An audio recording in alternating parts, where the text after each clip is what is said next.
નમસ્કાર વિદ્યાર્થી મિત્રો, હું છું ઝાલા જયેન્દ્ર અને તમે જોઈ રહ્યા છો ગુજરાતી એજ્યુકેશન. વિદ્યાર્થી મિત્રો, આજે હું તમને ધોરણ 8 વિષય ઇંગ્લિશ દ્વિતીય સત્ર પૂરક મૂલ્યાંકન 2024 અને 25નું હાલ જે એક્ઝામ લેવાય એ પેપરનું સોલ્યુશન કરાવવા જઈ રહ્યો છું. વિદ્યાર્થી મિત્રો, તો તમારે ચેક કરવાનું છે કે તમારે ઇંગ્લિશમાં કેટલા માર્ક્સ આવ્યા છે. તો જોઈએ પ્રશ્ન 1A. વિદ્યાર્થી મિત્રો, એની અંદર જે લાઇન્સ આપેલી છે એ લાઇન્સ તમારે વાંચવાની છે, સમજવાની છે, પછી જે નીચે પ્રશ્નો આપ્યા છે એના આન્સર આપવાના રહેશે. તો પ્રશ્ન 1A છે તમારે 3 માર્કનો છે. તો એના 3 વિકલ્પો છે વિદ્યાર્થી મિત્રો, તમે જોઈ શકો છો. પહેલામાં જવાબ A છે, બીજામાં B અને ત્રીજામાં જવાબ A આવે છે. તો વિદ્યાર્થી મિત્રો, તમારે કમેન્ટમાં મને જણાવવાનું છે કે તમારે સાચું છે કે ખોટું. હવે બી એની અંદર ટ્રુ અને ફોલ્સ આપેલા છે, એ પણ તમારે 3 માર્કના છે.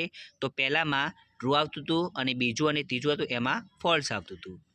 હવે સી એની અંદર સેન્ટેન્સ છે વિદ્યાર્થી મિત્રો, તે કોણ બોલે છે. તો વિદ્યાર્થી મિત્રો, તમે જોઈ શકો છો.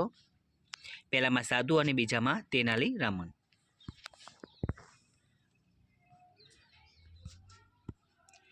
હવે ડી એની અંદર વિદ્યાર્થી મિત્રો, complete the sentence using sold or sold not. તો ડી તમારે 2 માર્કનું છે. એક્ઝામ્પલ જે આપેલું છે એ પ્રમાણે તમારે લખવાનું હતું. તો તમે જોઈ શકો છો આન્સરમાં શું આવે છે. હવે પ્રશ્ન 2A એની અંદર વિદ્યાર્થી મિત્રો, જે પેરેગ્રાફ આપ્યો છે એ પેરેગ્રાફ તમારે વાંચવાનો છે, સમજવાનો છે, પછી જે નીચે પ્રશ્નો આપ્યા છે એના આન્સર આપવાના હતા. અને પ્રશ્ન 2 એ તમારે 4 માર્કનું હતું. તો તમે જોઈ શકો છો પ્રશ્નો કયા કયા હતા અને એના આન્સરમાં શું આવે છે. તો પહેલા 2 પ્રશ્નો હતા અને 2 વિકલ્પો. હવે 2 વિકલ્પો હતા એની અંદર સી અને જવાબમાં ડી આવે છે. હવે બી તમારે 2 માર્કનો છે વિદ્યાર્થી મિત્રો, અને તમારે મને કમેન્ટમાં લખીને જણાવવાનું છે કે તમારે 40માંથી કેટલા માર્ક્સ આવે છે. હવે સી એની અંદર વિદ્યાર્થી મિત્રો, બ્રેકેટમાંથી તમારે જોઈને લખવાનું છે. સી તમારે 2 માર્કનું છે. એક્ઝામ્પલ આપ્યું છે એ પ્રમાણે તમારે લખવાનું રહેશે. હવે જોઈએ આપણે ડીની અંદર પણ એ રીતે છે વિદ્યાર્થી મિત્રો, બ્રેકેટમાંથી જોઈને લખવાનું હતું અને ડી પણ તમારે 2 માર્કનો હતો. હવે પ્રશ્ન 3A એની અંદર વિદ્યાર્થી મિત્રો, વિકલ્પો આપેલા છે. વિકલ્પો તમારે 3 માર્કના છે. તો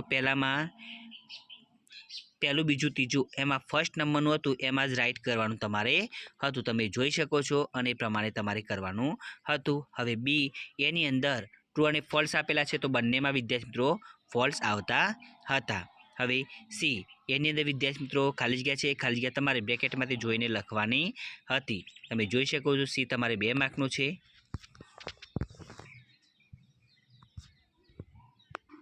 હવે ડી એની અંદર હાઉ મની અને હાઉ મચ લખવાનું હતું. તો પહેલામાં હાઉ મચ અને બીજામાં હાઉ મની. હવે ડી તમારે 2 માર્કનું છે વિદ્યાર્થી મિત્રો. હવે પ્રશ્ન 4A એની અંદર વિદ્યાર્થી મિત્રો વિધાનો હતા. વિધાનો પણ તમારે 2 માર્કના હતા. તો પહેલામાં બી અને બીજામાં સી જવાબ આવતો હતો. હવે બી એની અંદર પણ વિદ્યાર્થી મિત્રો, ઓપ્શનમાં તમે જોઈ શકો છો કયો ઓપ્શન તમારે ટીક કરવાનો છે. તો પહેલામાં બી, બીજામાં એ, એટલે કે આ પણ એ વિકલ્પો છે વિદ્યાર્થી મિત્રો. ત્રીજામાં એ, નંબર 4 છે એમાં સી અને નંબર 5 છે એમાં બી જવાબ આવે છે અને નંબર 6 એમાં એ. તો વિદ્યાર્થી મિત્રો, તમે કમેન્ટ કરીને મને જણાવશો કે તમારે 40માંથી ઇંગ્લિશમાં કેટલા માર્ક્સ આવેલા છે. હવે સી એમાં તમે જોઈ શકો છો આન્સર ઇન 1 વર્ડ. તો વિદ્યાર્થી મિત્રો, એક શબ્દમાં તમારે જવાબ આપવાનો છે અને સીમાં 2 માર્કનું છે. તમે જોઈ શકો છો પ્રશ્નના આન્સર. તો વિદ્યાર્થી મિત્રો, તમને મારો વિડીયો પસંદ આવ્યો હોય તો વિડીયો લાઇક કરો, કમેન્ટ કરો, શેર કરો અને સબસ્ક્રાઈબ જરૂર કરો. ધન્યવાદ.